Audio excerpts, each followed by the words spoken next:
Welcome to Exploring the Mystical Side of Life with your host, Linda Lang.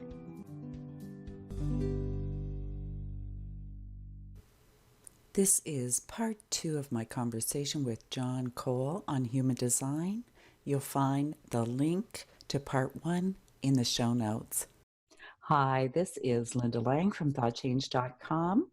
I have John Cole here from metamorphichumandesign.com, and he's going to share some human design magic with us. Hi, John. Hello. Like you, I am a projector, but I'm a very defined projector compared to most. Most projectors have, several open centers, but most of mine are colored in. Mm-hmm. It's very interesting to me when I'm chatting with other projectors and how they interpret the world often isn't how I experience it. And I guess that's because my system has a very definite way of processing the energy. That's a good way of saying it. Yes. And that's this concept of definition or having things colored in.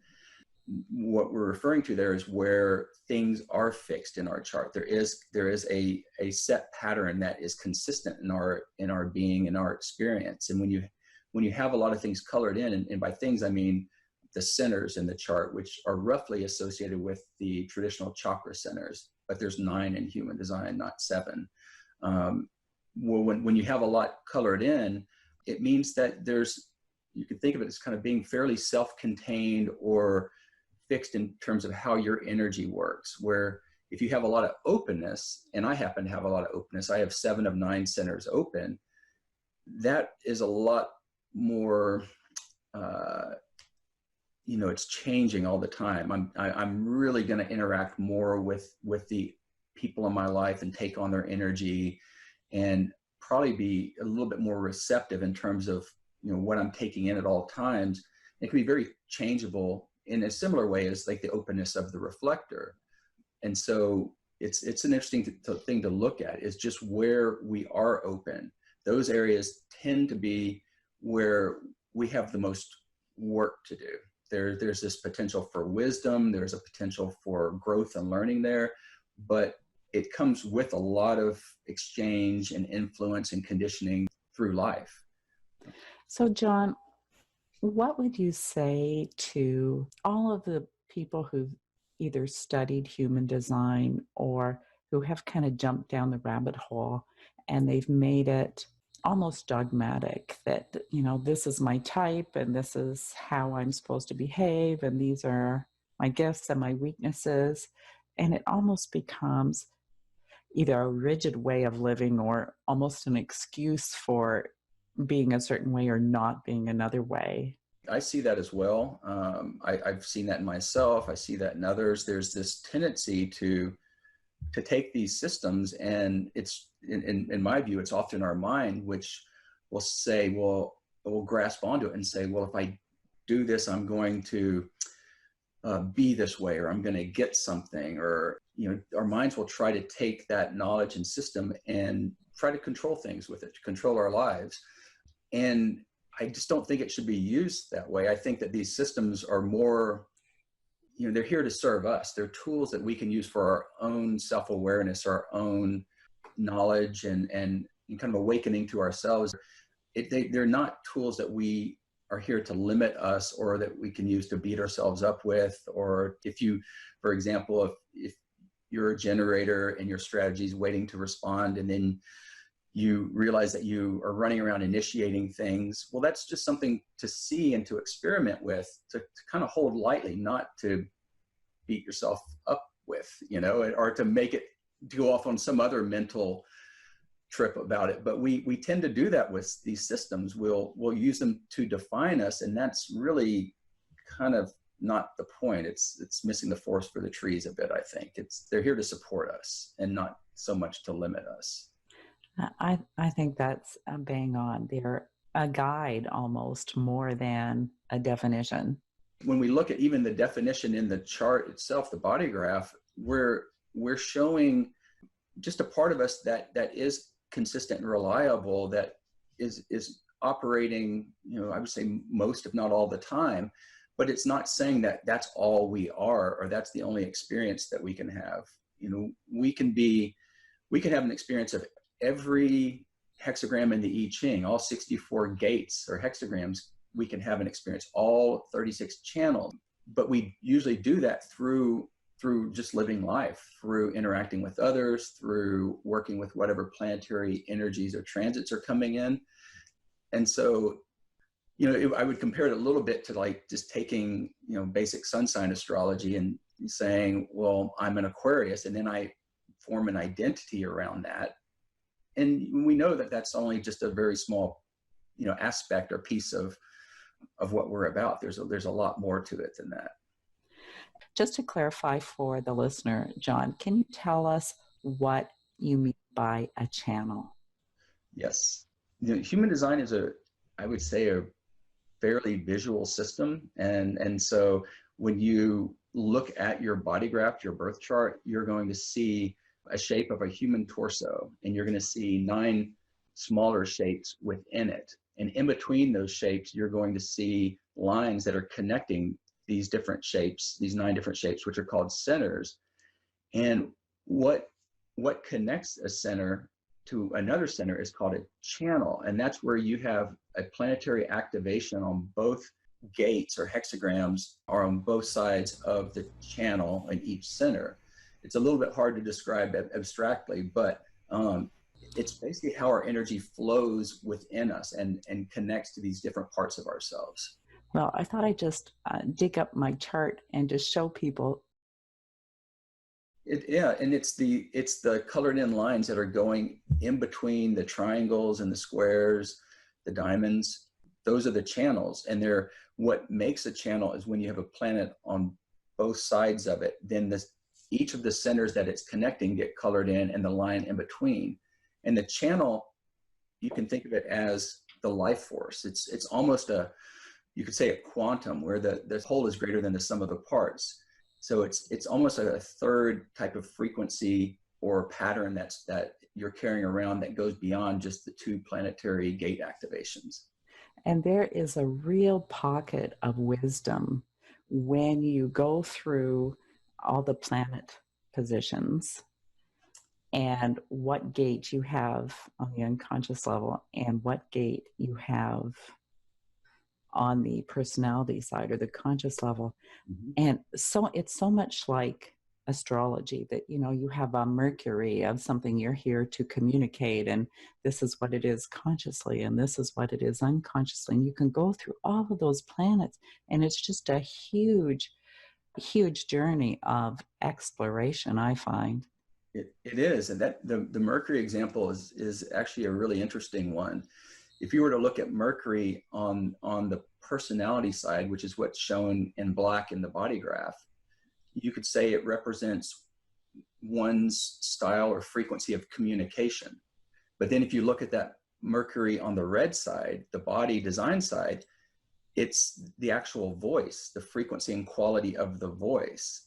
And so then you can see how you can really go deep into this and look at then the hexagrams that Mercury's activating on both sides, and then take it even to a further level where you can get to what line of the hexagram. And it's fascinating and deep, and it gets complex pretty quick. But to kind of bring it back home, most of the real value is on the surface. It's just in following what's called strategy and authority in human design. Strategy being this recommended way of moving through life and entering into things. And the concept of authority is, how do we make decisions as ourselves? How do we make a decision that is in line with our authentic self, or who we really are? And the other really fascinating thing about this system is it gives us a behavior pattern or an emotion that lets us know when we've stepped out of being our authentic self. Yes. And that has helped me hugely to recognize that, because as a projector, and that the not self is in when you step into bitterness. So as soon as I start feeling that kind of thought pattern or emotion coming up, I'm like, whoop, okay, what's going on, right? Exactly. Mm-hmm. It's a fascinating system, one worthy of exploring. So I would definitely suggest that you go and pick up your chart. Charts are free online many places, and start your exploration. When we're talking about the body graph and the red and the black and the channels, that's the surface, and there's a whole kind of structure underneath that I'm working with and studying as well. Part of the challenge, like of working with this knowledge and this system, and even with astrology and similar systems, is that it really comes to life when we're able to take it from the realm of the mind into our lived experience, into our direct experience of life and ourselves and our interactions. That's where the magic really happens. If we get lost or stay up in this kind of these abstract realm of models and numbers and symbols, it's fascinating, but I don't think it changes anything. And we tend to have to translate it into our lived experience and play around with it and hold it lightly and experiment with it, not to take it dogmatically. Well, I think that it is worthy of the experiment to learn your profile and play with the strategy and just see what shifts in your life. That's the best way. So, John, we're just about out of time. Is there anything else you'd like to share with the listeners before we wrap up? I'd like to say that, yeah, I would kind of going back to this way of taking this information dogmatically, or using it in such a way that we, it's almost like a type of, just maybe a too strong of a phrase, but kind of like just violence against ourselves to take any system or information and then use it to limit ourselves or to beat ourselves up with. And I think that's really the opposite of what this system is about, and what this knowledge is for. It's really about just understanding who we are and honoring that, and then ultimately coming to this place of self-love and acceptance with it, and just being ourselves. And to do that, it may require a process or some work. There's this idea of deconditioning. We have to let go of what maybe we thought we were or what we thought we should be, and then just be ourselves. And then we see that life just becomes magical. And going back to the cross of the unexpected, it's a little bit like that for me. Is I don't know what's going to happen, and I should expect the unexpected at different points in my life. And there's a certain kind of magic and flow in coming to this place of surrender and acceptance to that, and not trying to be something that I'm not. And I think once you can do that for yourself, have that level of acceptance, automatically you start allowing other people to be who they are. Absolutely. And you stop judging them for being a way you think that they should be, when they're really designed to be something unique. That's such a good point. And that may be one of the other biggest gifts that I've found in this knowledge, is just understanding that we are all unique. We're all different. We have different ways of moving through life. And what works for me may not work for someone else. And that's been a kind of an ongoing, constant life lesson. But this system's really helped me appreciate that. Wonderful, wonderful. John, would you like to share your website or your contact information? Sure. So my consulting and personal practice website is called metamorphichumandesign.com. And that's where I offer sessions, human design readings, and I have a lot of information about the system and the services that I do up there. There is another site that I have. It's called the Human Design Collective, and the URL is humandesigncollective.com. And that's I would say it's a community website meant for people who are interested in going deeper into this knowledge and exploring it with other people, kind of in a supportive, high frequency environment. And that might be interesting to people. I have a lot of blog posts and content up there that's free and might be worth checking out. So thank you for listening to this week's episode of Exploring the Mystical Side of Life. You can find us on YouTube, iTunes, Spotify, Stitcher, and Anchor.fm. Come and visit me at thoughtchange.com. Pick up your copy of Learning to Listen. By the way, one of my gates in my human design is the deep listening gate. So I'm a great guide to teach you how to listen to your own innate wisdom.